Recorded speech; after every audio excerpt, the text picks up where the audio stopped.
So, welcome back, everybody. We start our afternoon session with the first of 3 pedagogical lectures by Joel Moore from Berkeley. Please, Joel. Great, thank you, and thanks to the organizers, especially Manas, for making it quite easy on the rest of us who are organizers. So, I have 3 lectures, and in each one I'll try to start with some review or pedagogy, and then by the end get up to some relatively new results that seem more interesting than saving all the new results till the last lecture.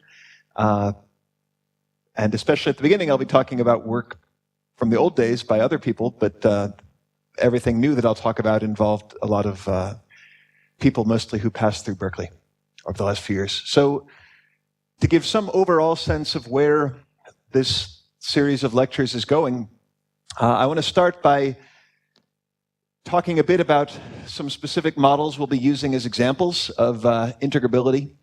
What does integrability mean in practice as far as what we can calculate? And how that's related to some basic questions in physics, like how do we thermalize, or if we don't thermalize, what else can happen? And since integrability is in the title of this workshop, I will give a very, very quick introduction to the most old-fashioned form of the Bethe ansatz, basically like what Bethe did, but in an even simpler model. I imagine some of you have seen that before, but I'll try to be quick. So the main first bit of physics we want to get to is models like the Bose gas with delta function interactions, or like the XXZ spin chain. They're already going to be different from the kind of hydrodynamics you heard about from Sasha Abanov this morning, because they don't just have 3 conserved quantities, they have some infinite list. And that means if we're going to try to make a hydrodynamical description of them, it wouldn't be very sensible to just work with 3 quantities. Another way to look at that is a key assumption in standard hydrodynamics is something like local equilibrium, which there is described by the Gibbs ensemble with 3 conserved quantities. Here, at best, we might hope for some local generalized Gibbs ensemble, which means instead of just having 3 quantities and 3 Lagrange multipliers, we have some infinite list. So how does that kind of hydrodynamics work is a big question. That's what I'm hoping to get to by the end of this lecture. So the strategy I'm going to talk about for doing hydrodynamics in these models, in quantum integrable systems, it's only a few years old, but it's very similar to some things that were done in classical integrable models about 15 years ago. So this is, in a sense, a semi-classical approach. I think that's fair to say, but it uses the quantum ingredients to get the right long-distance behavior. And I will talk a little bit more in this lecture series, maybe than some of the others, about numerics and numerical checks, because certainly some of the results I'll tell you, we don't have a very solid mathematical derivation, or if people do, it's maybe 50 pages or so. It's easier to take a guess at what might work and then check it, because there's been a lot of progress in numerical methods, in particular matrix product states and so on. So I think in the second lecture, I'll come back and tell you how do we get the numerical checks that I'm going to show at the end of this lecture. So I wanted to talk maybe in lecture 2 or lecture 3 about a different sense of integrable models. So one working definition of integrability is that there are infinitely many conservation laws.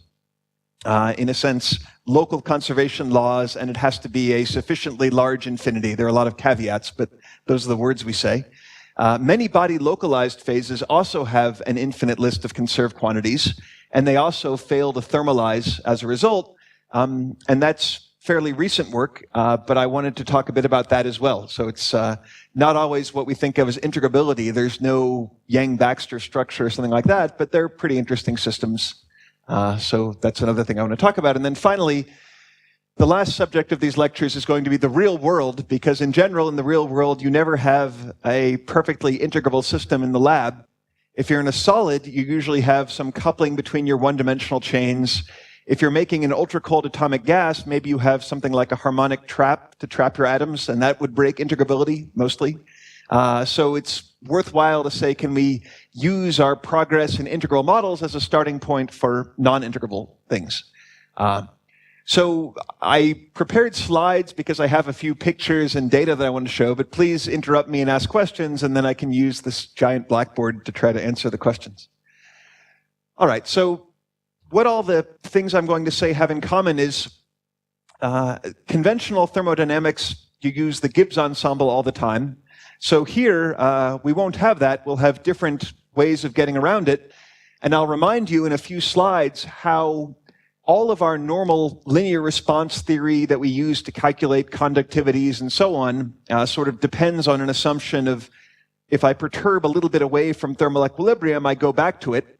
So if I have a system that doesn't thermalize or thermalizes in some non-conventional way, then all of our standard wisdom about how conductivity works, for example, is going to need to be modified. So our two guesses for how things might work in these systems. So the simplest picture of an integral model would be a free particle system where particles just pass right through each other. That isn't exactly what happens in the hydrodynamics of integrable models. So we want to improve on what you might guess for free particles, and it turns out that we can do that reasonably well. Your guess for localized systems, like these many-body localized things that come up later, would be, well, if it's localized, maybe particles just move some distance and then stop. But that also tends to miss the long-time dynamics. In fact, that misses what's kind of the biggest difference between many-body localization and old-fashioned Anderson localization. So the cases I'm going to talk about for 90% of these lectures are one-dimensional, and I'll be interested in cases where usually the Hamiltonian is homogeneous. Maybe in the disordered case, it's homogeneous on average. But maybe my initial condition is not homogeneous. Maybe the left half of the sample has more particles or more energy than the right half or something like that. I won't talk too much about a lot of work on quantum quenches, but that's certainly been a big area in the integrability field. Okay, so the two models I'm going to spend the most time on for different reasons as examples of integrability, and I'll tell you what, I'll at least try to convince you that there's something very special about the first model in a second.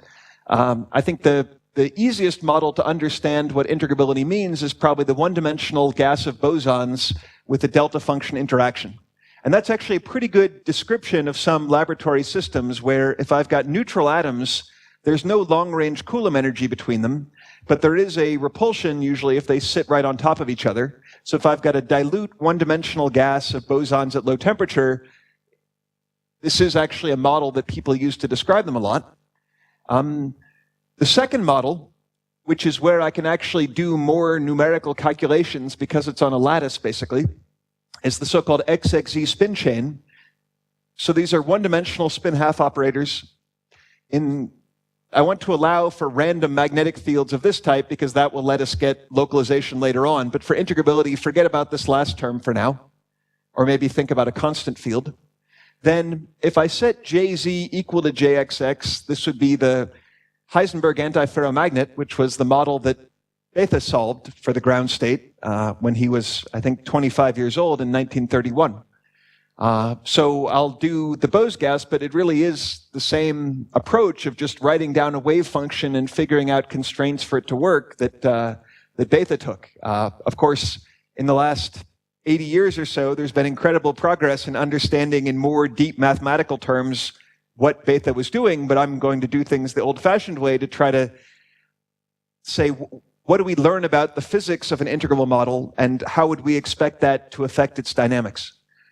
So the reason why this lattice model is easier, there are some numerical approaches for continuum models, and there are really two classes of numerical approaches in this field. One is using integrability, and one is not using integrability. So I want to use methods that don't assume any integrable basis, so it's not like abacus or something.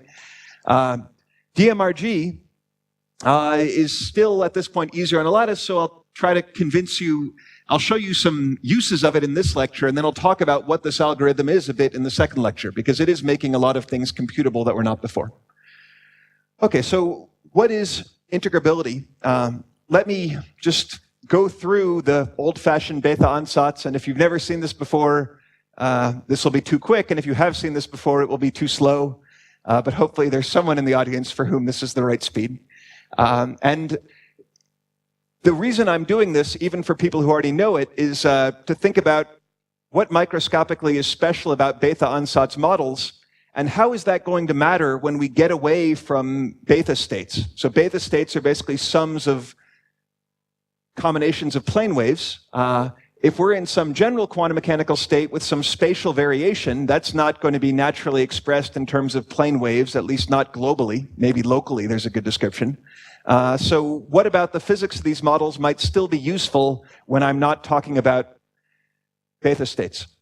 So Lieb-Liniger, I mean this model, delta function interaction, non-relativistic bosons.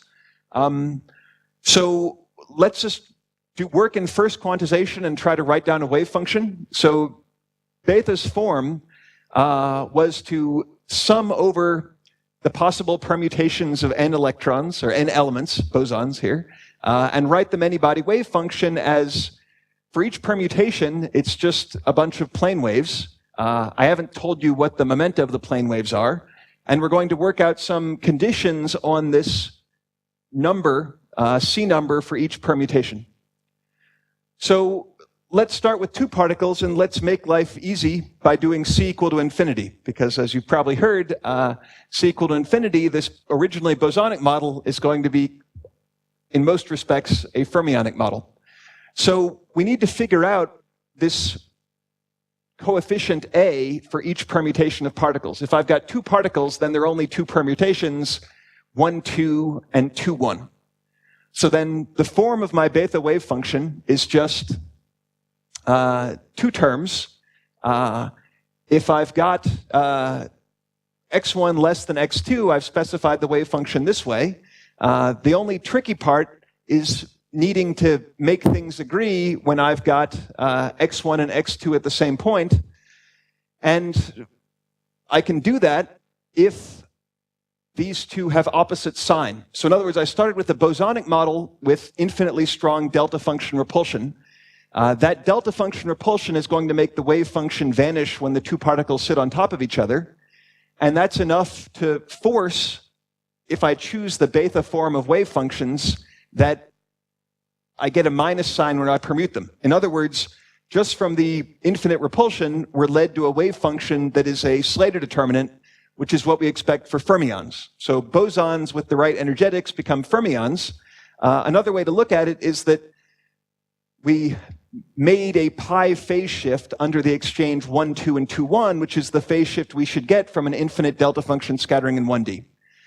So this part I could do with any interaction. So nothing here was very specific. The magic comes when we go to three particles. So what's special about some interactions, the few interactions that we think of as integrable, is that three-particle scattering satisfies a very special constraint, which has made a lot of careers not just in physics, but in mathematics. So let me work up to that. So I could do the same thing for general interaction. Then I get, instead of a vanishing of the wave function, I should get a step in the derivative of the wave function. Let's go to n equal to 3 and still work with infinitely strong repulsion for now. Then what I'll get is, again, a Slater determinant. So that works. Again, we're seeing that free fermions are somehow related to the solution of this model at C equal to infinity. If I go to finite interaction strength, then my wave functions look like this. And to match them across the delta function, so one thing this old-fashioned Bethe approach shows is something is very important about the phase shifts when the two particles pass through each other, because those determine how the wave functions in one permutation and another permutation are related, where they're only different by interchanging the two particles that went through the phase shift. So for this now finite delta function, I expect a step in the derivative, and with a little bit of work, I can check that if I form the ratios in this way, where K1 and K2 are the momenta of the two particles, C is the strength of the delta function, this will reproduce what I had before if I took C to infinity. For all the Bethe ansatz forms, we're going to get equations that look a little bit like this, even when we go up to higher numbers of particles. But the functions of momenta will be more complicated. So in a sense, even though the microscopics, the number of flavors of particles and so on do get a lot more complicated in this model, and sometimes there's more than one Bethe ansatz, like a nested Bethe ansatz, this idea of phase shifts is pretty general. So now the magic happens. If we have 3 particles, then I have constraints from when the particles cross each other on these ratios, where if you look at these ratios, so again, A is the weight of a permutation of particles. The only difference here is that particles 1 and 2 got permuted. The only difference here is that particles 2 and 3 got permuted. Then if I work out, there's one more pair of permutations, so I've got a total of 6 ratios. In general, normalization takes care of one of those. But there's something special now about the delta function interaction or the interactions in the XXZ model or some other problems, but not all one-dimensional systems. So here's where I think what I'm going to talk about becomes different from what I think Professor Abanov is going to talk about. He'll be talking a lot about one-dimensional models, maybe in the free fermion case or without integrability. Here I'm going to focus on integrable models with some interaction. So the constraint, and if you've never seen this before, I encourage you to pull your favorite book, for example, by Massardo or Sutherland. There's several good books, and read through this in more detail and work it out for yourself. The magic is that for some interactions, I have relations on the scattering amplitudes that make everything independent of the order of scattering when 3 particles come together. So in other words, in general, if I had 3 particles come together with a not special interaction, it would matter whether 1 and 2 scattered, and then 2 and 3, and then 1 and 3, or something like that, or whether I went in a different order.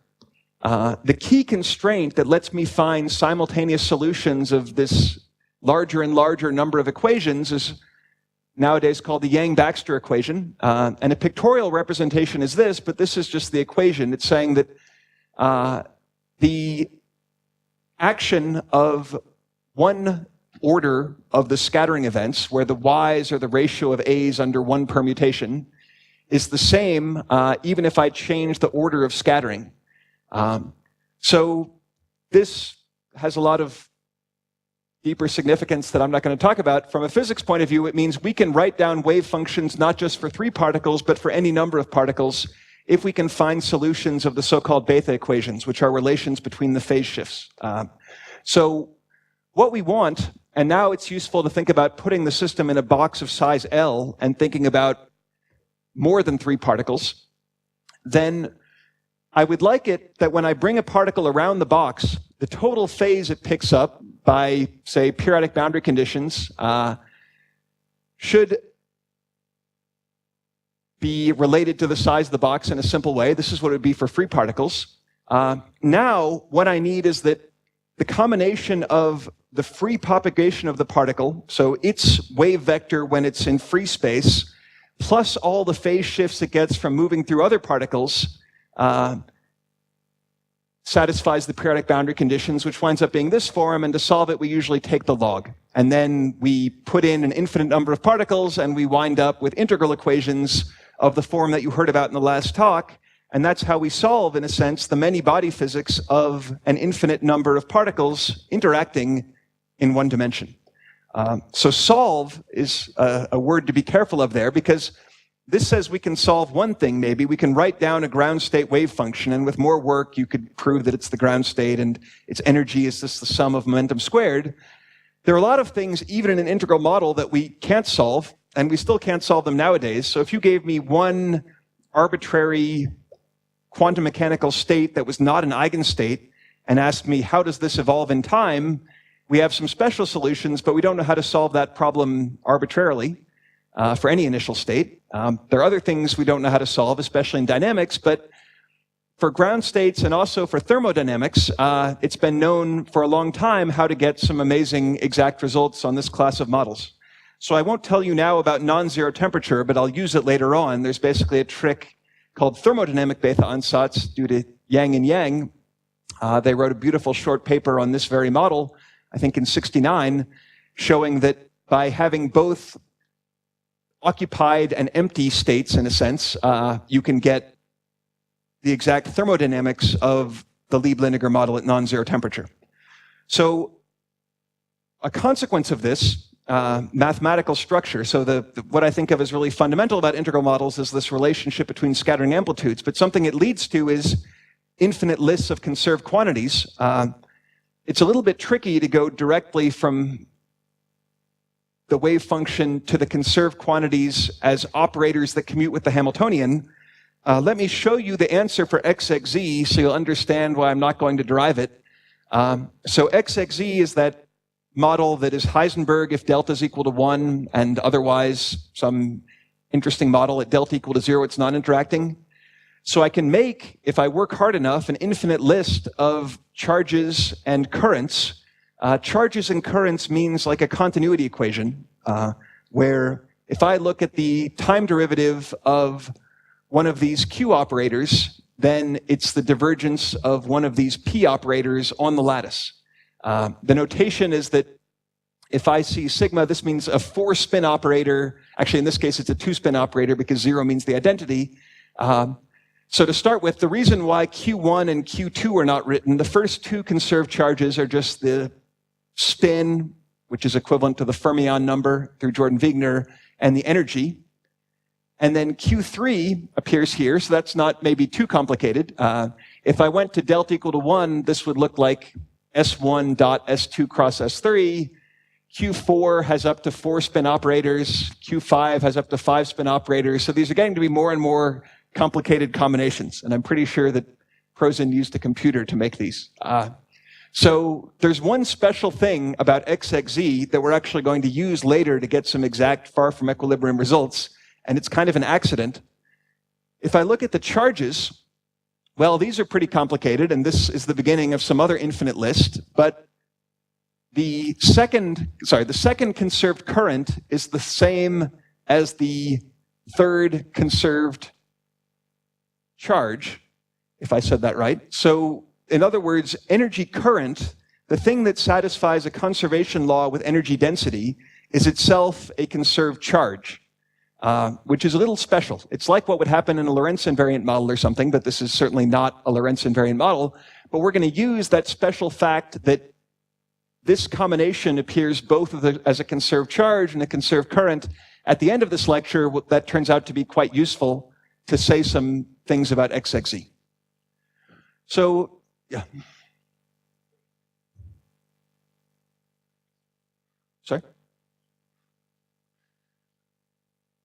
Yeah, so, well, it's an interesting story that I'll say a bit more later. So he has figured out, well, okay, people knew how to do it before, but he at least put it in a paper. I'll tell you what he did in a second. The xxz model, thermodynamic Bethe ansatz, was solved by Takahashi in the 70s. Yeah. But, in a sense, not completely. Well enough for the thermodynamics. So it turns out that there's this one infinite list, kind of a standard infinite list of charges and currents, but that is only half of the actual list of charges and currents. There's a whole another set that Prozin was the first one to figure out starting in 2011. So people did not realize there was a problem with the standard solution of xxz, but there was a little bit of a problem, and they were led to it by thinking about dynamics and transport questions. So I'll come back to that story later on. It's quite a beautiful story. It turns out that some aspects of the story you don't actually need for dynamics questions because of these new hydrodynamical methods. I think all of these cryptic comments will be clear by the end of the lecture. Yeah.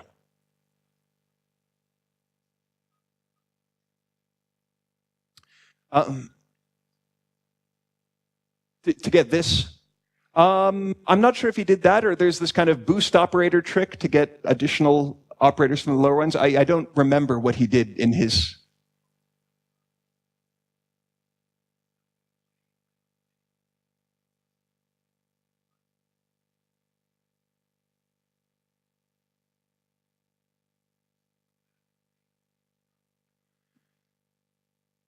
Yeah, I don't know how to do that in the thermodynamic limit. I mean, in principle, so for example, as you know, but for example, in xxz, there are these quasi-local conserved charges that have an exponentially decaying envelope, but are not any finite number of lattice-sites. So I don't know operationally how to get those just by asking how many operators commute with the Hamiltonian. I agree, you probably could. I mean, so this list have compact support. And I bet you could get them through some kind of process like that. The new set are a little trickier. But to kind of draw physics lessons from this that we're going to use later on, so for most of the rest of the talk, you don't need to know the details of the Bethe ansatz unless you want to reproduce some of the calculations.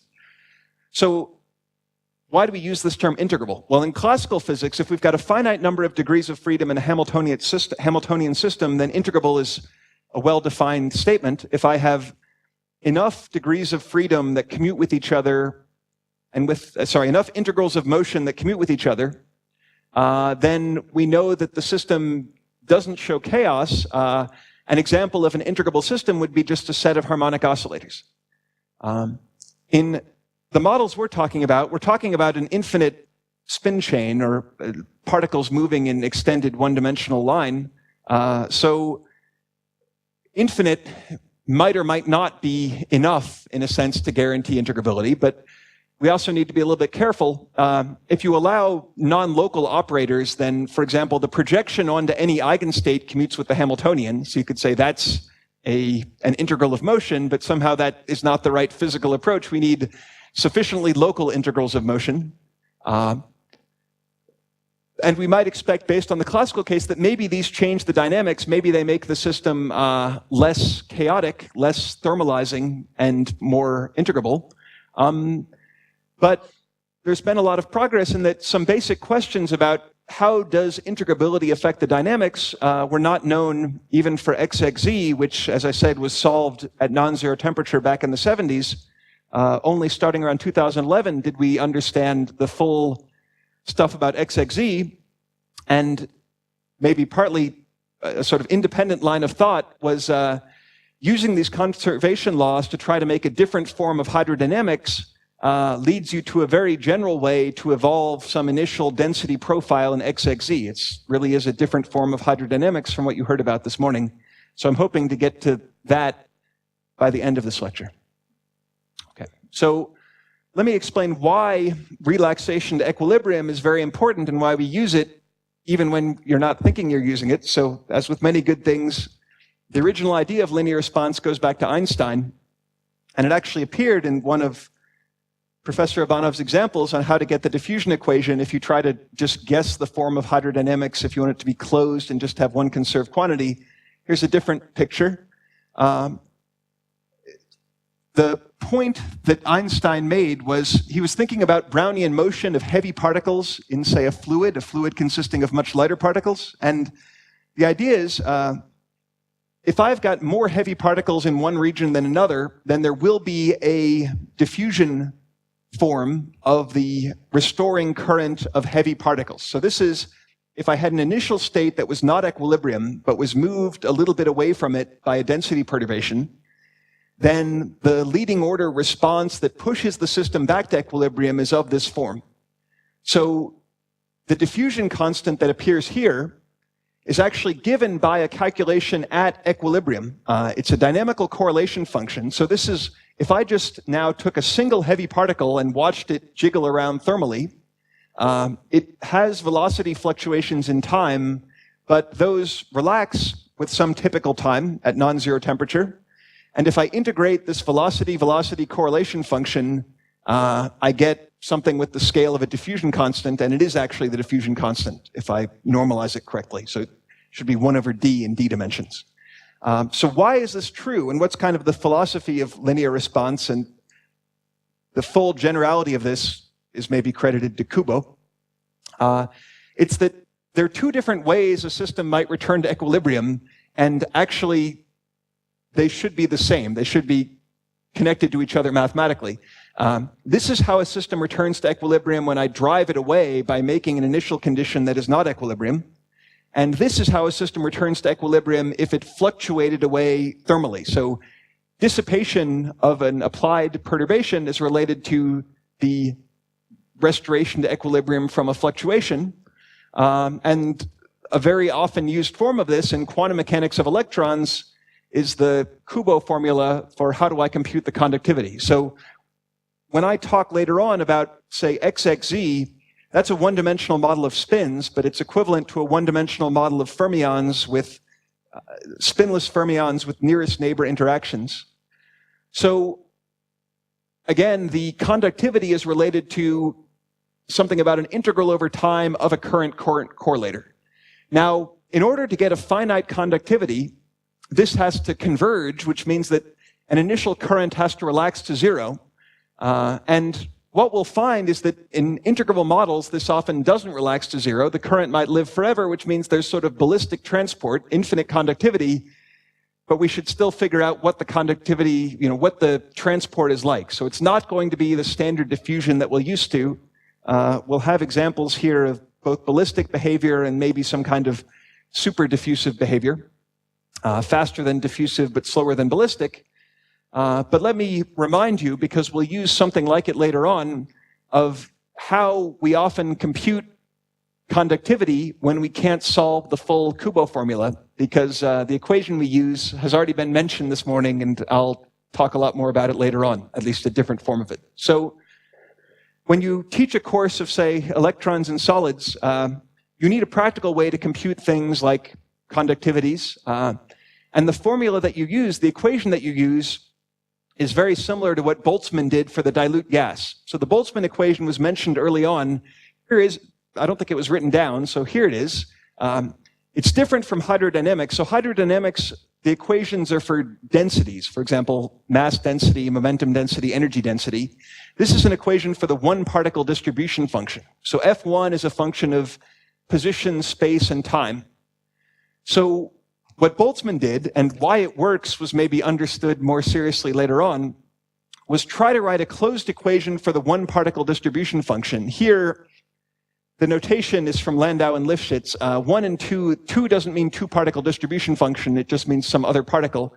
The idea is that if I just had one particle moving along and no interactions, I would get this kind of evolution, which is the statement that the one-particle distribution function is constant along the trajectories.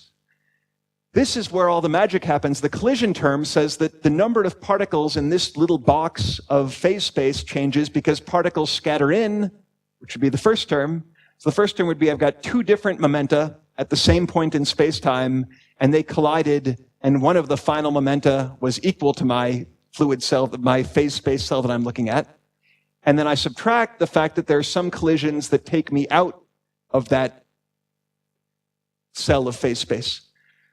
So the rigorous way to derive this, you can write an exact equation that relates the time derivative of F1 to the two-particle distribution function, and the derivative of the two-particle distribution function to the three-particle distribution function, and so on. That's called the BB-GKY hierarchy. That's very hard to solve, so instead you truncate it. For a dilute gas, you can argue that it's reasonably good to approximate the two-particle distribution function by some product of one-particle distribution functions, which I think Boltzmann called the assumption of molecular chaos or something like that in German. So the point of that is that now we've got a closed equation, and this is the term that gives me dissipation and increase of entropy and so on. So remember this structure, because it will appear later on with some interesting changes for integrable models. There's a left-hand term which would have no dissipation, no increase of entropy. It's basically just streaming around of independent particles.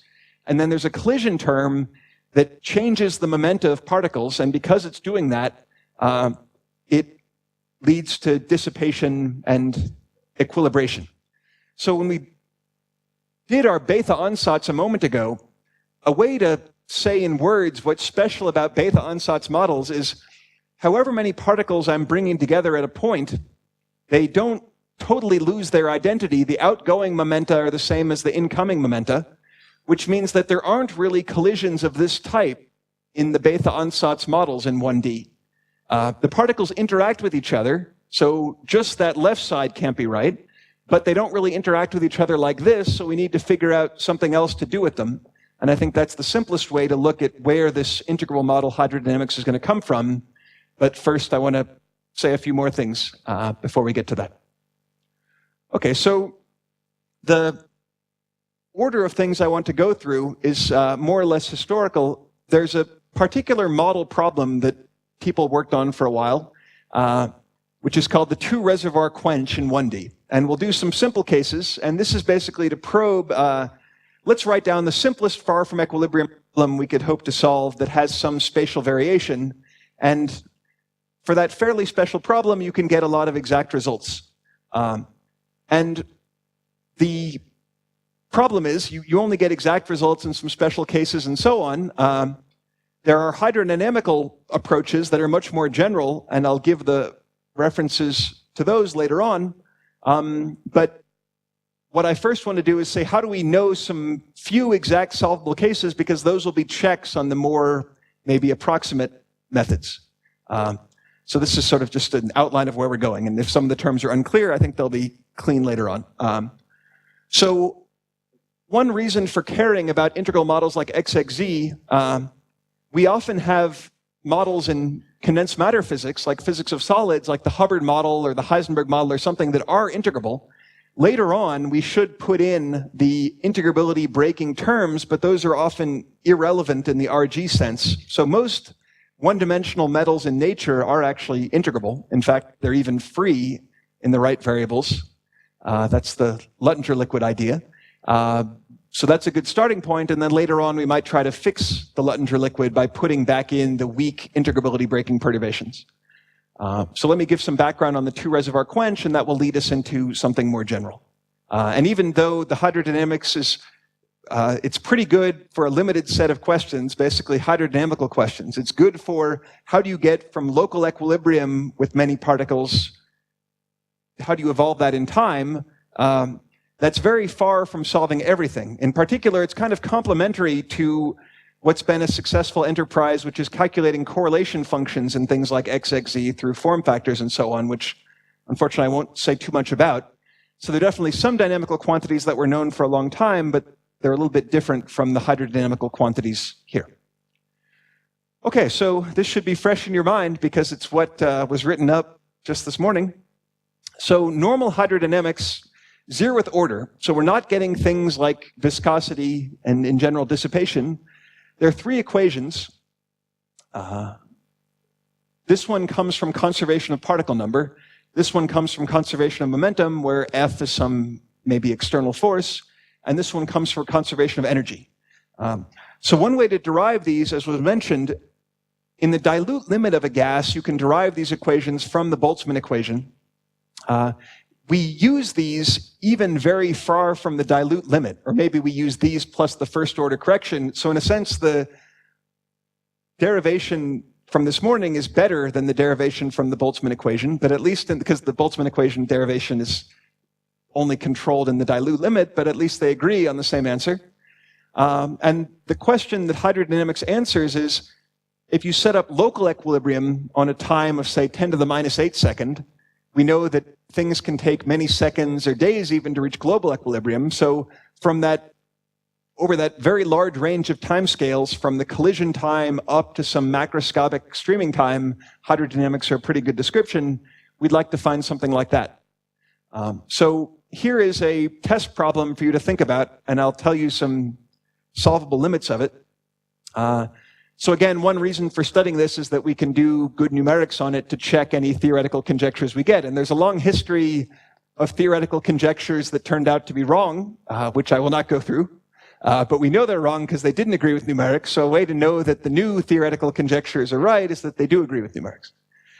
Alrighty, so we've got a translation invariant to start with, Hamiltonian. If I want, I could turn up a magnetic field. It's maybe better to think about this as a chemical potential. When I evolve the system in time, I'm not going to include that term. I might use it to prepare an initial state. Or I could prepare the initial state by different temperatures, so let me focus on that for now. I want to take my infinite one-dimensional chain with the integrable Hamiltonian and start off by cutting the bond at the origin, put the left half at one temperature, put the right half at a different temperature, let the left and right equilibrate at that temperature, at their separate temperatures, and then connect them up at time 0 and let them go. So it's a particular kind of quench problem, a sudden change in the Hamiltonian where it was two disconnected systems and now it's one connected system. So the questions you can ask, do you reach a steady state? In other words, if I measured the current across that line, if I wait long enough, does it reach some well-defined value? The answer in integral models is yes. Is there a relationship between that and linear response? And it turns out that there is, both in the integrable case and the non-integrable case. So in the non-integrable case, at least the generic case, what happens is that this initial sharp profile and temperature gets smeared out over time, it becomes very flat, and Fourier's law kicks in, and eventually it becomes a linear response problem.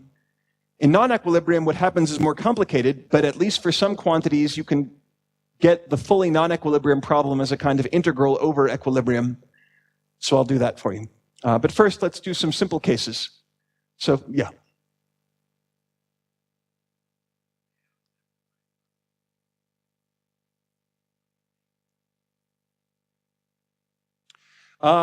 Yeah, so I could do the thermodynamic Bethe ansatz for the left and the right, say.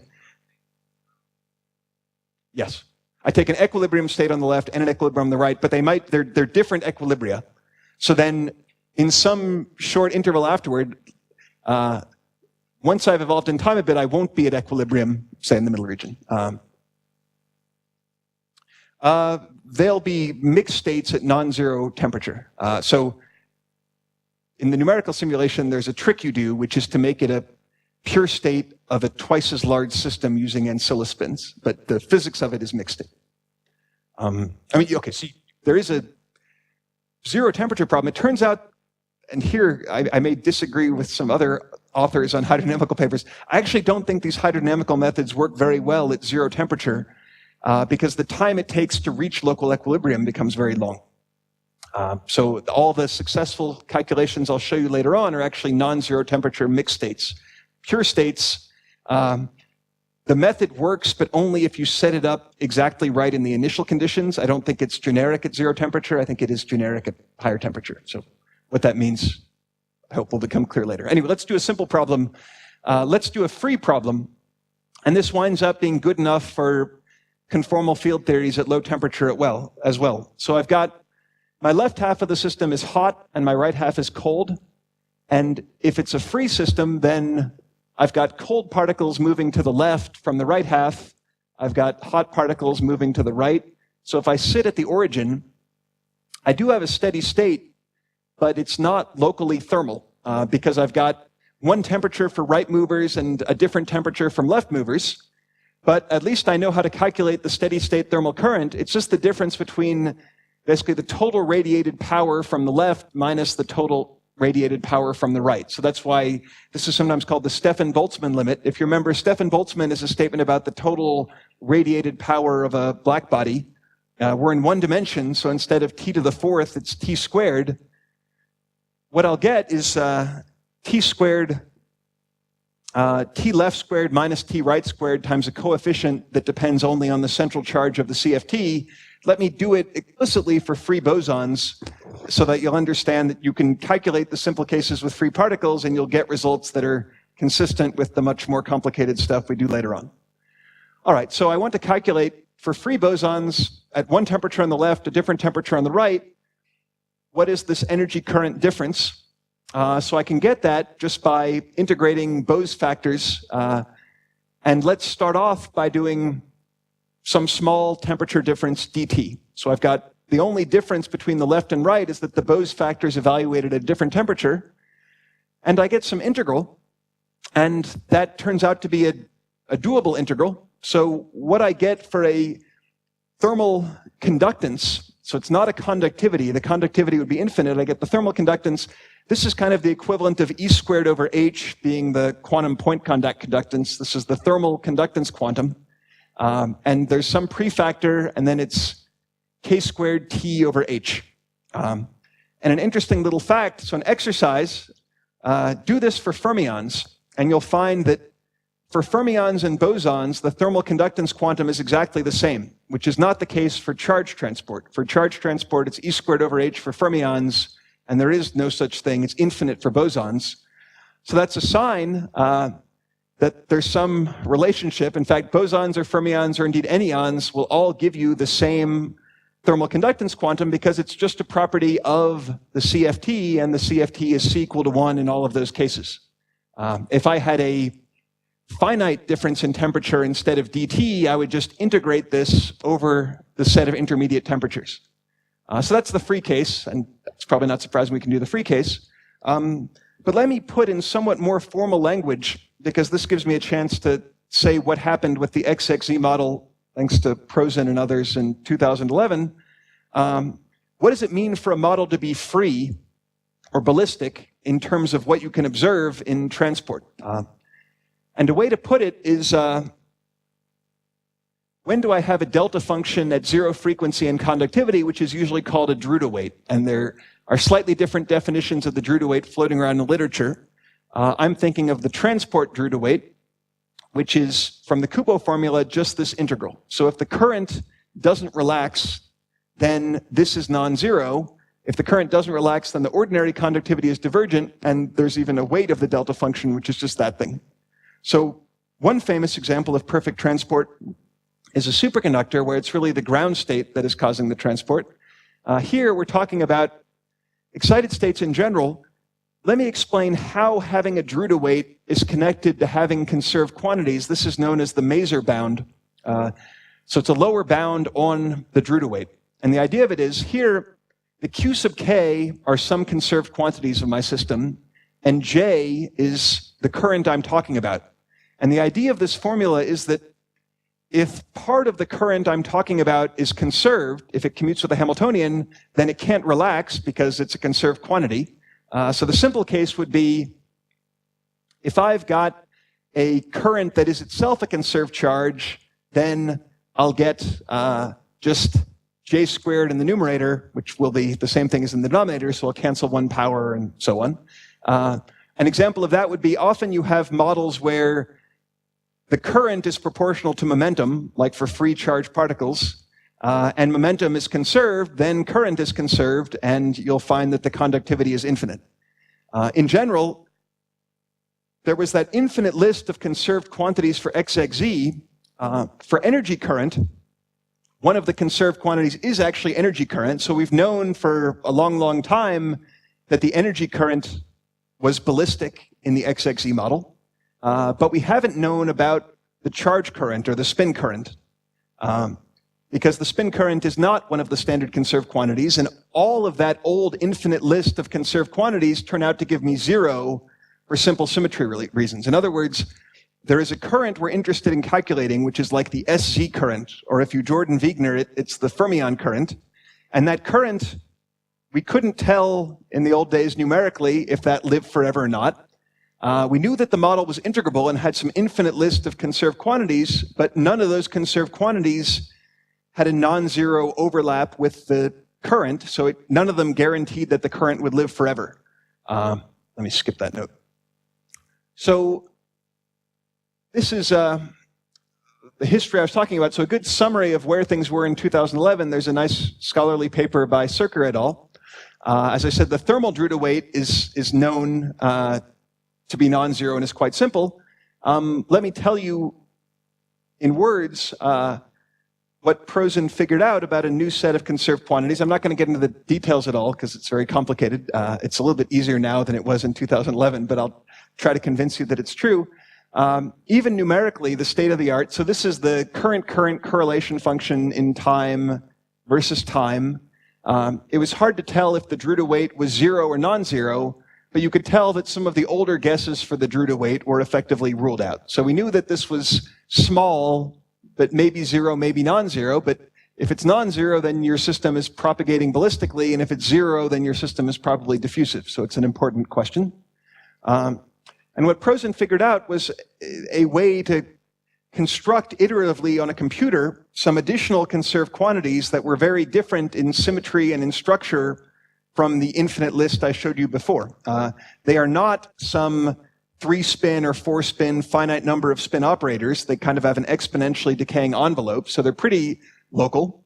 And at least in the original form, you had a lower bound from these quantities that had some complicated dependence on the anisotropy parameter of XXZ. And then numerically, you can't actually see that. So that tells us that either charge currents or spin currents we expect to live forever and reach a steady state at the boundary. So now I don't want to say more about linear response and Drude weight. I want to get back to this non-equilibrium problem and tell you how, if you're willing to think about a slightly different question about energy expansion or particle expansion in XXZ, then there's a simple way, relatively simple way to get some exact results, and those will be useful checks later on the full hydrodynamics. So this was the problem I was talking about before, was left reservoir, right reservoir, point in between. And you can get answers for this by the hydrodynamical methods, and I'll show some of that later on. But first, here's a different experiment, which is what people actually do with atoms. So with atoms, you can make a one-dimensional Lieb-Liniger gas, say, or an XXZ gas by putting the atoms in an optical lattice, but you can't directly measure the current. Instead, you can image what the particles are doing. You could image the particle density or conceivably the energy density, although I'm not sure that anyone has worked out a good way to do that. But you basically get a picture as a function of space of what the energy or particle density is like. And then what is natural to think about if you have the full picture and you don't want to focus on that line, so you basically have an expansion of either number of atoms or energy of atoms where things start to flow across the boundary, is the first moment. And there is a lot of history of trying to do this in ultra-cold atoms, both experimentally and theoretically. There are a lot of calculations using the Bethe ansatz to kind of approximate different kinds of expansions of Bose gases and so on. I won't say too much. I said there are about 100 papers, so here are a few that I liked, but there should be 97 others that I won't cite. So what I want to talk about is the following question. If I had some initial step function distribution, I evolve that in time, we expect to smear out that singularity, which means there's a difference in the first moment of the distribution, the integral dx of this quantity. And that, it turns out, we can compute exactly because of the special thing about the XXZ model I mentioned earlier. And I'll try to give you a physical picture of why having an energy current that is itself a conserved charge is an unexpectedly powerful thing. And then what people have previously analyzed with Bethe ansatz is expanding into vacuum, where you sort of can probe the asymptotic momenta of the Bethe ansatz states. Okay, so if I've got, this is how to think about that first moment quantity. I'll write up some equations in a second, but first, if you've got a system with a non-zero Drude weight, then the first moment of the system, the math is pretty simple. It increases quadratically in time. This is here not the first moment. This is the integral of the current dx. And that increases linearly in time, and that's because those two are simply related with a bit of math. So by first moment, I mean the integral of some density times x dx. If I have a continuity equation for n of x, then the time derivative of the first moment is just the spatial integral of a current. Now, if I took an infinite one-dimensional system, or better yet, let's take a ring, then for some currents, I said the total current is a conserved quantity. So we're going to use this fact to get some far from equilibrium results, and then just integrating over time gives me this moment thing, which is what people can actually measure in the experiment. So let me give you some pictures for why knowing that the total spatial integral of current is conserved gives you some ability to get far from equilibrium results. Let me skip that. So I think I'll talk about DMRG methods later on.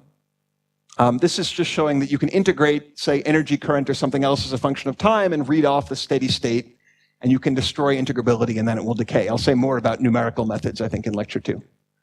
So what we find, a way to state it is, even in the interacting model, there are some far from equilibrium properties that are like the free model. There is a steady state, and the steady state is related to a difference of two state functions if I look at the right quantities. So there's going to be a steady state even with interactions. For the point current, it's only approximately true that this is the difference of left temperature and right temperature. I'll argue that for that first moment, there is an exact equation of this form. And if that's true, then if I've got something that is expressible as a difference even across arbitrarily large temperature differences, well, linear response would give me derivatives of f. So if I knew all the linear response, then I would know the nonlinear response. So this is certainly true for a CFT in a free system. Let me tell you how to modify this so it's exactly true. And it makes various predictions. And a way to look at this statement is that it says there's a kind of cyclicity.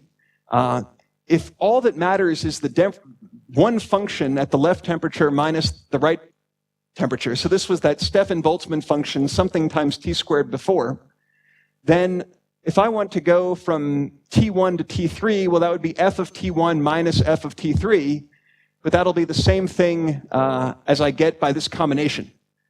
So if you want, I could bring this on the right side and get like a 0 is the sum of these three things. That's why it's sometimes called cyclic law.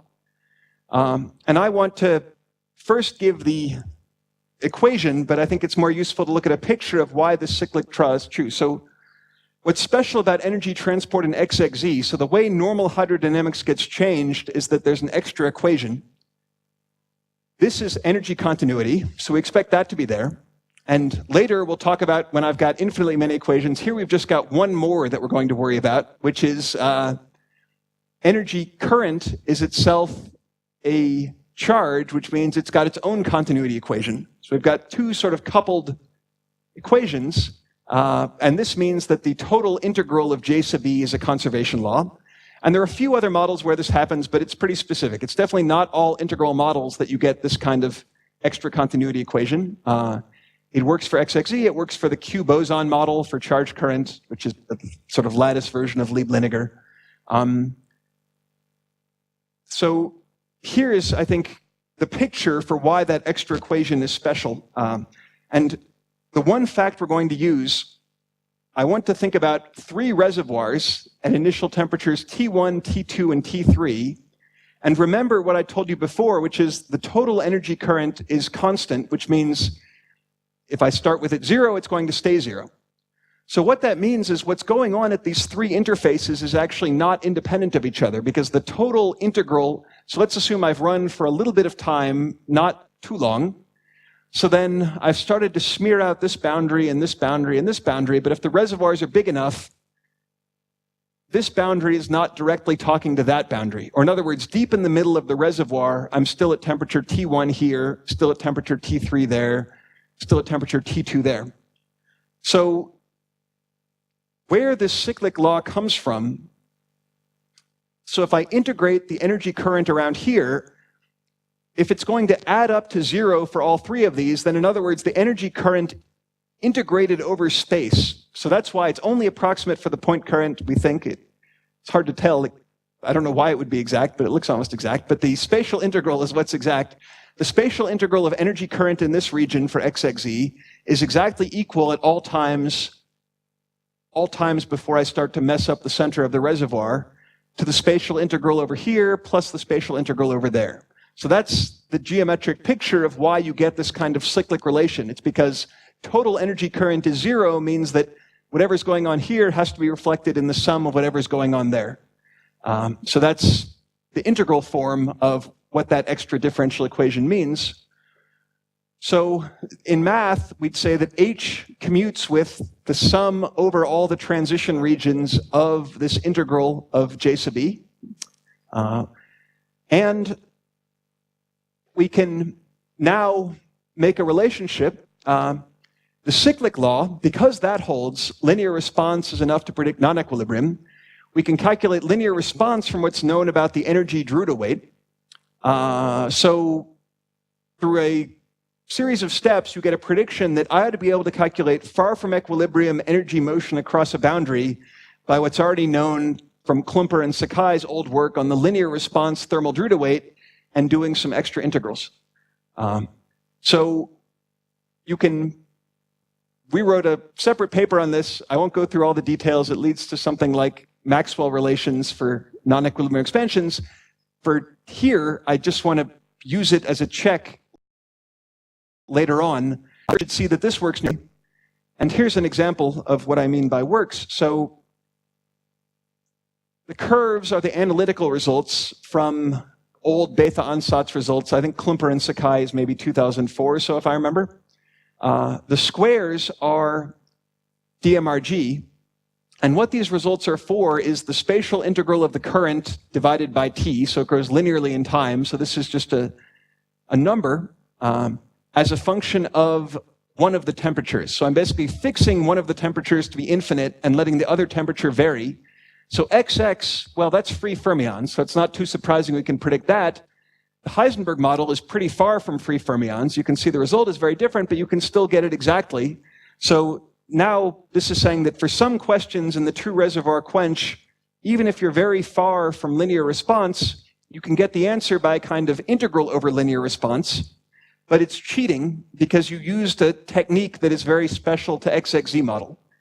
So we'd like to have a more general way to get that, and that's where the hydrodynamics is going to come in, and I think I can at least sketch the basic idea of that in the rest of this lecture. But so sorry if I rushed through this a bit, but maybe take this curve as proving, first of all, that at least numerics agrees with theory for this particular problem of energy expansion. It's probably unlikely that they're both wrong because they're very different. So that gives us some belief that later on when we try to compute other things where maybe the analytics are not as reliable, if it agrees well enough with the numerics, then it's probably a sign that there's something correct about it. So now I want to back up and say, let's try to do something more general. And the physical concept of this really comes from, well, I don't know if it came from it, but it is there in studying classical integrable models when they were very dense, like a dense gas of solitons in nonlinear Schrödinger. So for example, this paper by L and Kamchatnov that maybe doesn't get cited as much as it should, it's a very nice paper for a dense gas of nonlinear Schrödinger solitons.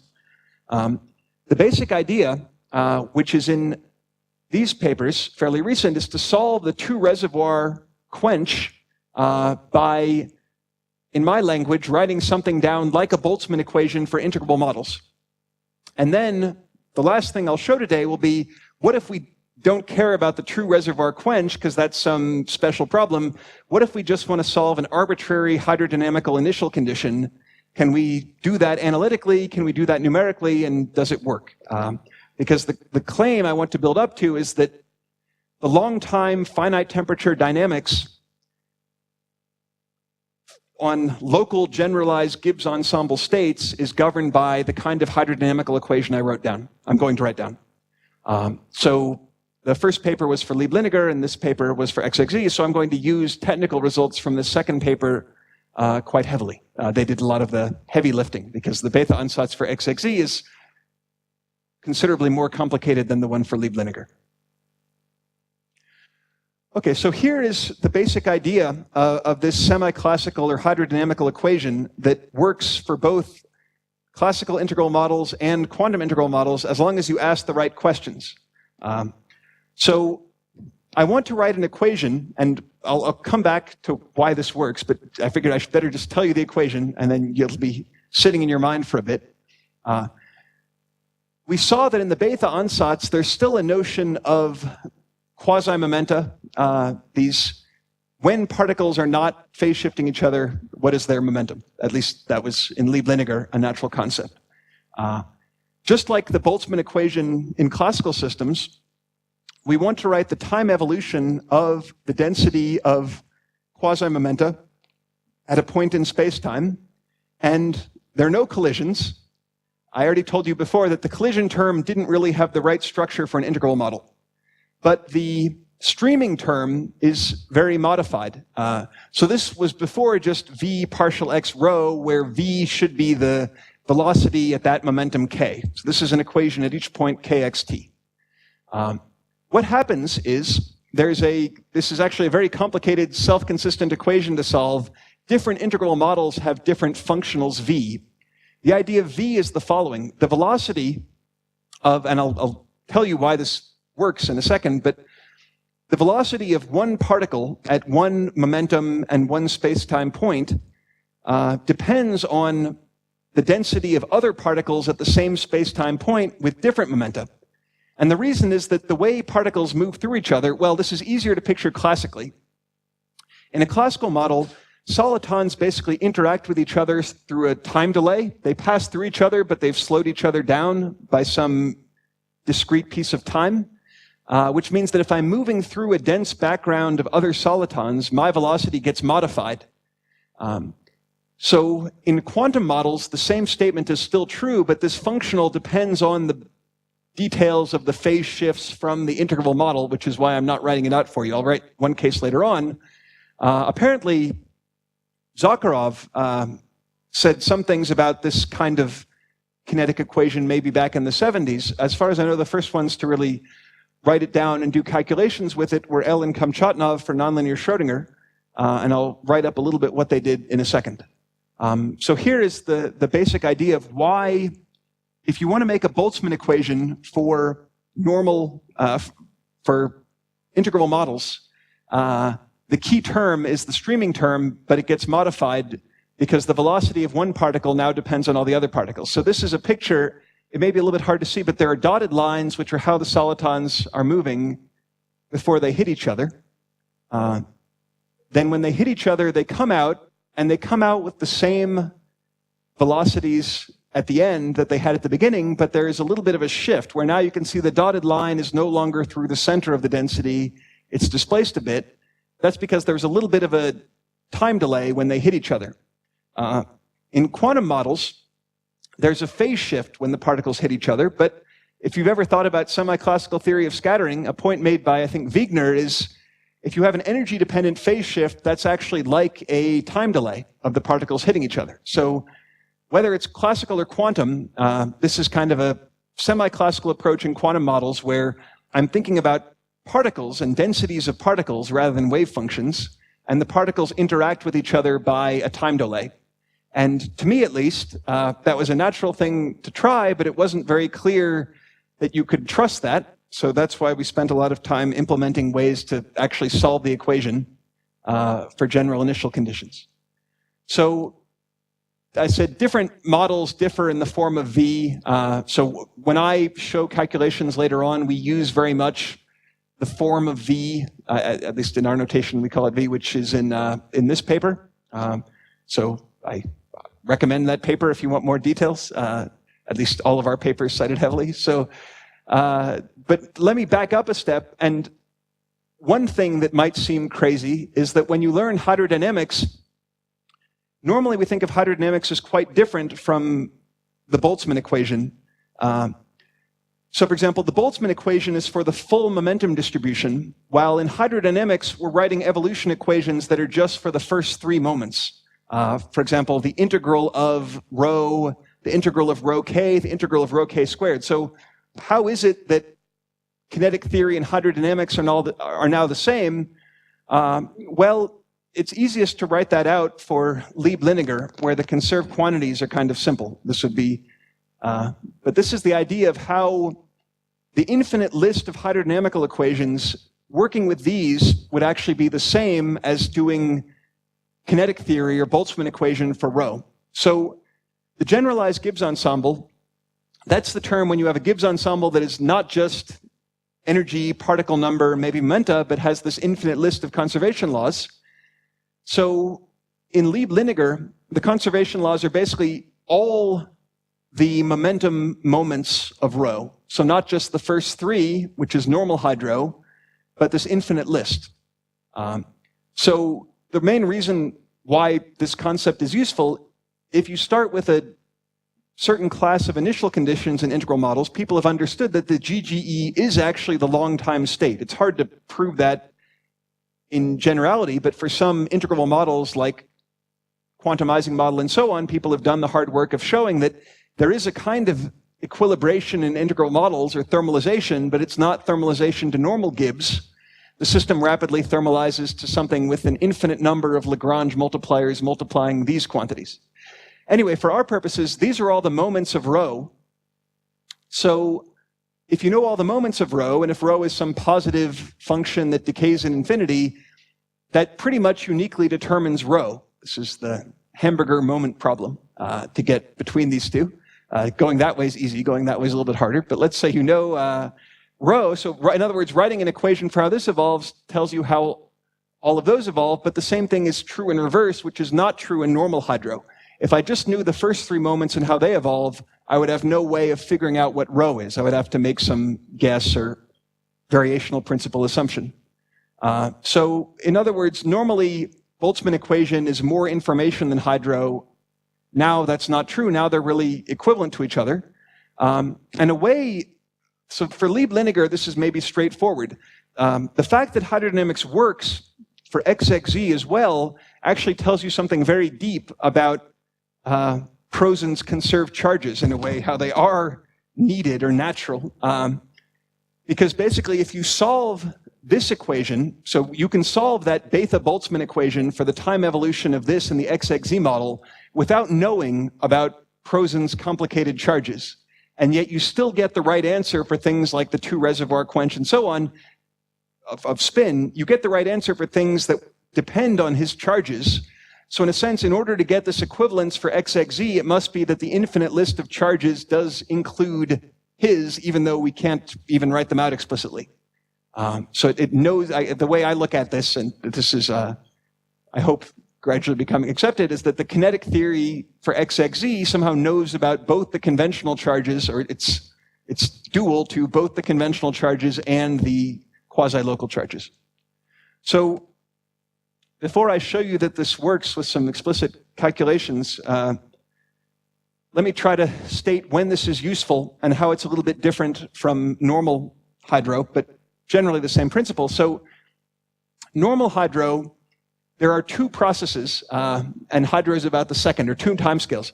If you give me any initial state, say a particular state of my particles in a jar, then in a few collision times I reach local equilibrium. So this is that 10 to the minus 8 seconds or whatever scale that you heard about this morning. And then hydrodynamics is how local equilibrium flows eventually, if the system is not driven to global equilibrium, maybe not in 0th order hydrodynamics, but in 1st order hydrodynamics, I'll reach global equilibrium. I think so. If I don't worry about the long time state, then hydrodynamics is about a flow within the set of local equilibria.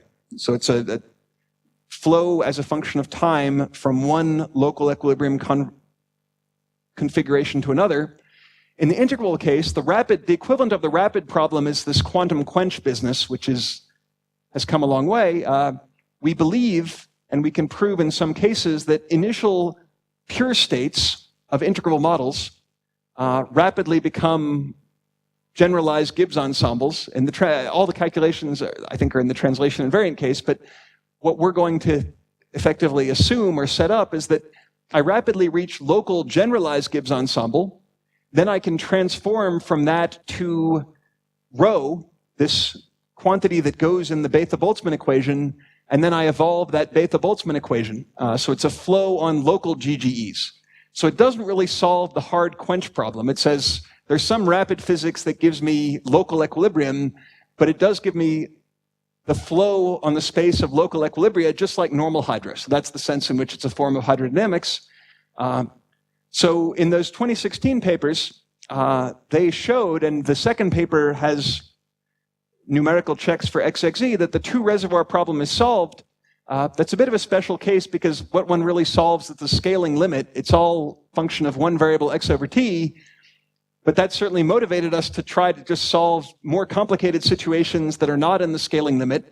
Are quantum dynamics really described by these classical particle equations? Because this is a very simple picture of dynamics of some many-particle quantum system. It's saying you just have particles that delay each other, and the long time, long wavelength dynamics are exactly what they would be for solitons or some other big classical object.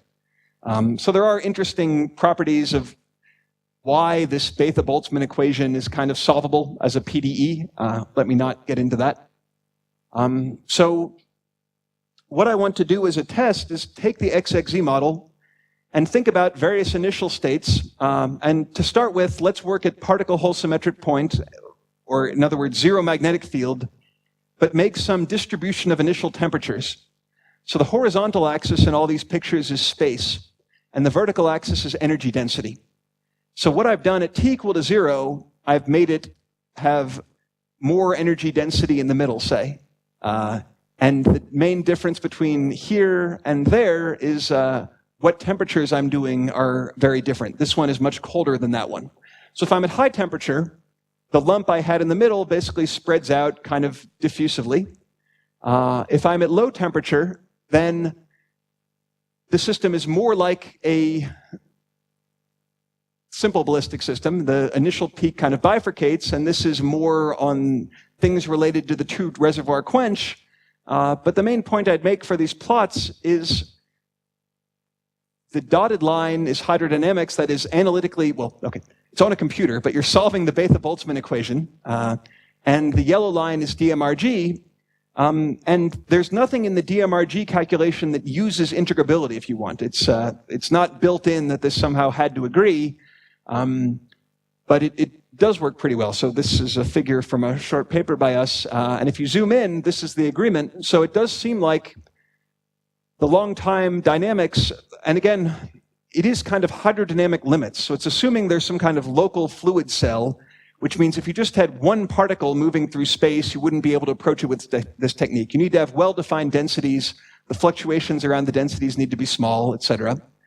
And I'll tell you some more caveats about when we don't know how to do this in a second. But first, when we do know how to do this, it works pretty well. So again, this is a parameter-free comparison of local thermal equilibrium at T equal to 0. How does that expand? And the surprise, I guess, is that it seems to work pretty well. So that's, I think, more than a formal derivation. There are some formal derivations, at least for Lieb-Liniger, trying to make precise limits on when hydrodynamics works, but I don't understand. They don't have some of the caveats that I think they should somehow. But at least if you take the attitude, this is a reasonable equation, let's solve it and see how it works, then it does seem to capture something pretty well. So let me say a little bit about what's not understood. And maybe one of you will solve it. And then next time I'll talk a bit more about other dynamical phenomena. So here, let me go back, let me show the equation again. So this is really about streaming of particles, except that the velocity of one particle depends on what all the other particles are, or depends on how many other particles are at the same spot. So this equation naturally has a kind of ballistic scaling. Things propagate linearly in time. Their velocities are modified. A neat thing about the structure of this equation is that at any point in time, at any point in space-time and any momentum, there's a well-defined trajectory in the past and going forward of particles with that momentum. So in a free system, those trajectories would just be straight lines. Now they're not straight lines, but at least they're well-defined. So in a sense, the system is ballistic, but interacting. Now, I haven't seen, or I don't have a good example. You might think there could be shock-type situations where solutions fail to exist at some time. That does formally happen, but it seems in the cases we know about that there's a simple physics way to uniquely determine the answer through a shock. So we haven't yet encountered a system where the shock is really physical, but I bet you could set one up if you tried. But a bigger problem is that here the scaling is just linear or ballistic. If I take XXZ, say, there's also a gapped region of the XXZ phase diagram. Basically, if the magnitude of the anisotropy is less than 1, it's gapless, and this is the right equation. If the magnitude of the anisotropy is greater than 1, then at least some things in the model are not ballistic. So for example, we believe that in the gapped XXZ model, energy is ballistic, but spin is not. There's some old work by Damle and Sachdev on this. And we don't yet know how to capture the gapped region of the XXZ model in this kind of equation. In general, this is capturing sort of the leading linearly dispersive ballistic part, but there could be other pieces, there can definitely be other physics that I think at the moment we don't know how to capture. So this is not even capturing all of integrable model hydrodynamics, it's only the leading ballistic part, and if the leading ballistic part is not present, then we don't know what to do. So that's the main thing. So this is in the general area of so-called generalized hydrodynamics. That means slightly different things to different people. But the way I would think about it is really this is kind of the key, that you can work with the set of local equilibria or just with this quantity, and then in XXZ, things get more complicated because you have different species of particles, and yet that still somehow doesn't seem to matter. So far, I think this has only been implemented in detail in a very small set of quantum integral models. It's been done more on classical integral models, but at least the cases I know, there hasn't yet been a dramatic failure when there is ballistic propagation. If there is no ballistic propagation, I don't think we yet know how to do this, unless someone's figured it out in the last few months or so. So that, I think, is mostly what I wanted to say about the purely translation and variant integrable case for now. So a question you might have, how stable is all of this? So this was 4 integrable models. So if I took a picture like this and now turn on a little bit of integrability breaking, that's something I want to come back to in lecture 3, because you do get interesting kinds of behavior. So one is the basic idea of the local state of the system at one point in time. It's always a local GGE. In other words, I could characterize it just like in normal hydrodynamics. You could take one point in space-time and say, this is the n of xt, this is the e of xt, this is the momentum of xt. Now, I could do that. It would just be a longer list. So what happens when I add a little bit of integrability breaking? So what we expect the integrability breaking terms to do is to convert the generalized Gibbs ensemble to the Gibbs ensemble, and eventually to convert this ballistic behavior maybe to other things. And I will try to show you some examples in the 3rd lecture that maybe this is not working out as straightforwardly as we would have thought. It seems like there is some room, at least in classical models with the same kind of equation, for stuff that is neither perfectly integrable nor perfectly thermalizing. So that, I guess, is one obvious question that you might have. So we think that there should be a flow on generalized Gibbs ensembles when you break integrability, which will give me extra terms that push the generalized Gibbs ensemble toward the Gibbs ensemble. And there's a little bit of work on that, but I think that's still not quite a solved problem. And it seems like weakly perturbing integrable models sometimes gives you thermalization, and sometimes there are puzzles about what goes on in that. And I'll try to talk about those puzzles later on. But maybe now, before I start outlining something a bit different, if there are further questions about this hydrodynamical approach, please fire away, because otherwise I'll probably spend, yes, in back.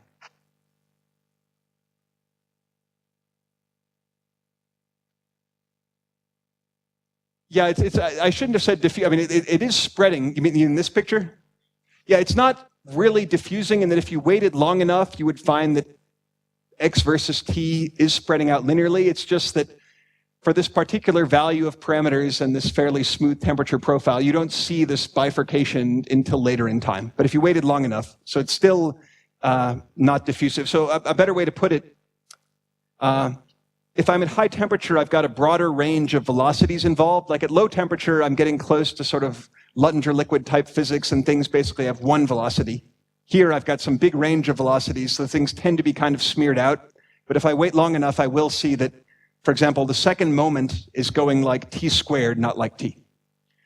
Now, something that we think can happen if you go to low temperature and do this in the non-integral model, you can make an argument that there are cases where you get r squared going like t to some other power, which is what I called super diffusion earlier. We think we can see that, but it's not as convincing as this so far. Emil?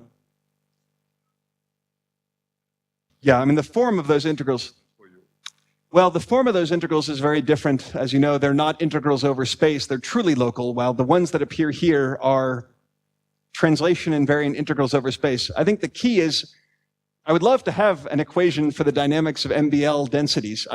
We know a lot of things about MBL dynamics, but I don't think we have a density evolution equation. The only place where the bethe ansatz comes in, as far as actual equations and numbers, the phase shifts from the bethe equations are what governs V. So basically, you need to solve TBA equations to get this thing. On the bright side, it's no worse. It is really it's the problem of the dressed velocity in TBA, so it's not a particularly new problem, but that's the only ingredient. So the question of should this work?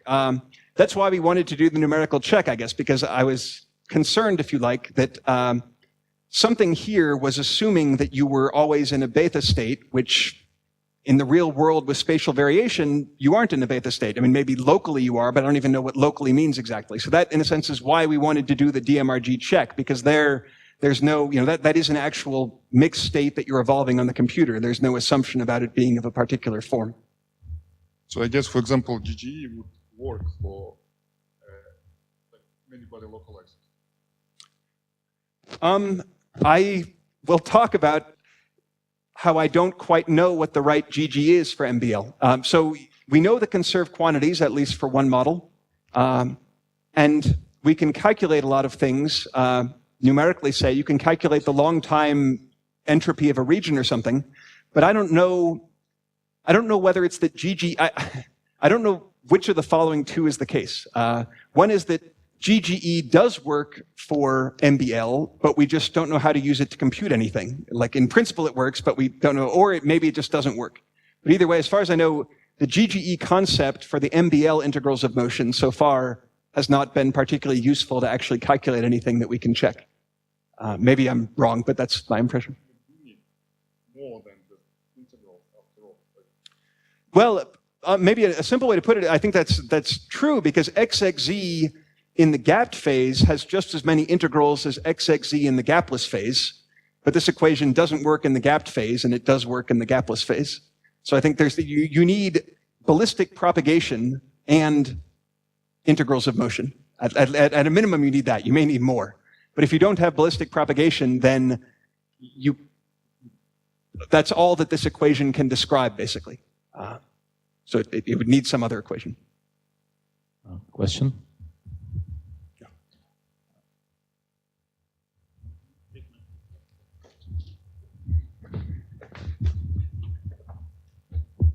So I want to know, like, so this equation is valid when the currents are also conserved quantities, or is it true? No, this is true. This one, so yeah, this is why this is more general than that special case of XXE energy. So this is true for at least Lieb-Liniger and XXE.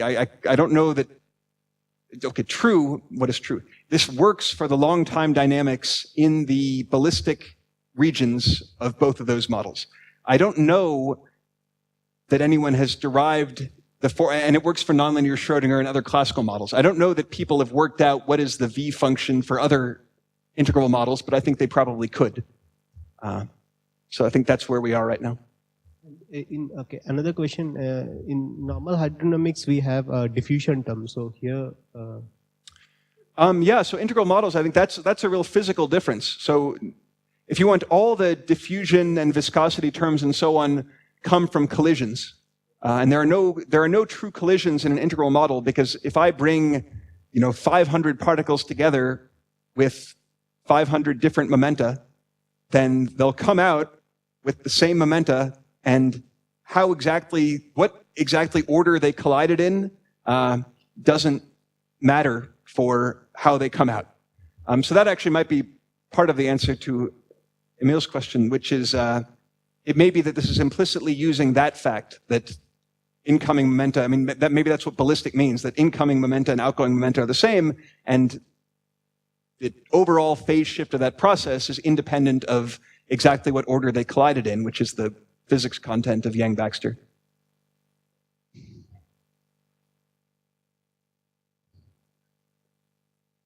I think so. Like I definitely wouldn't expect this to apply in anything without Yang-Baxter, is probably the way to put it. So I have two questions, both about this equation. Do you expect it to work for any initial condition for ρ of kxt? I expect it to work for initial local GGE.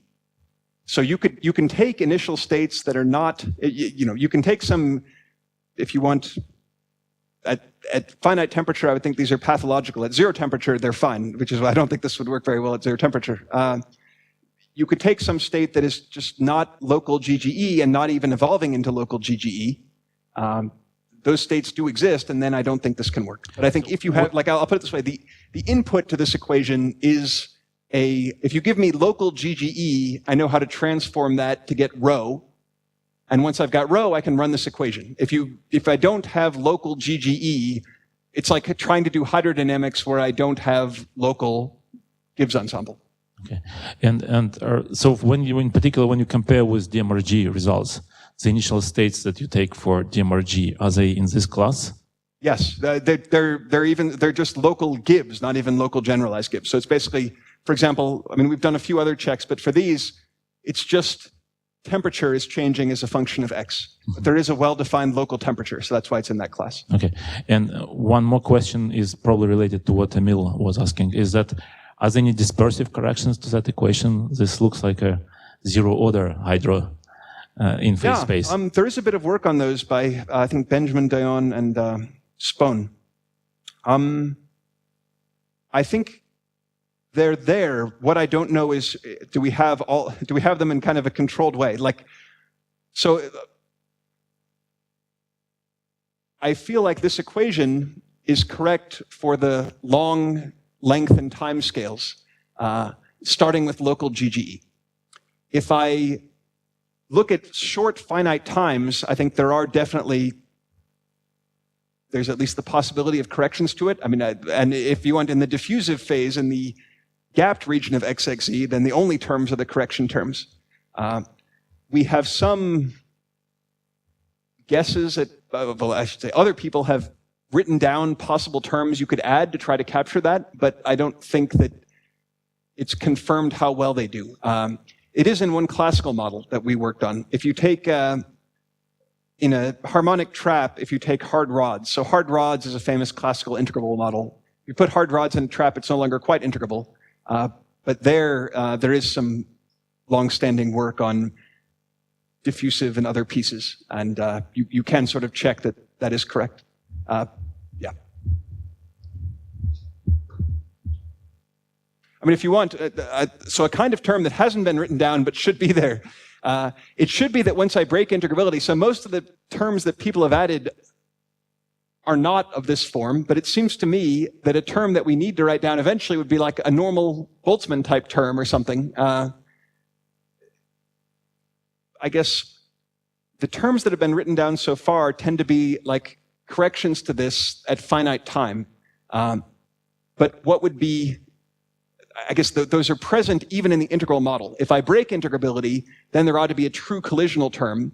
And how to put that in the right way, I don't think has been done yet. That is, in order to capture the transition from integrability to regular Gibbs ensemble in a controlled way with some kind of proper Boltzmann equation with collisions on the right, that, as far as I know, is kind of an open problem. Of Joel's story tomorrow, he will continue. We have a break now until 4 sharp, so please be back. And let's thank Joel for his talk.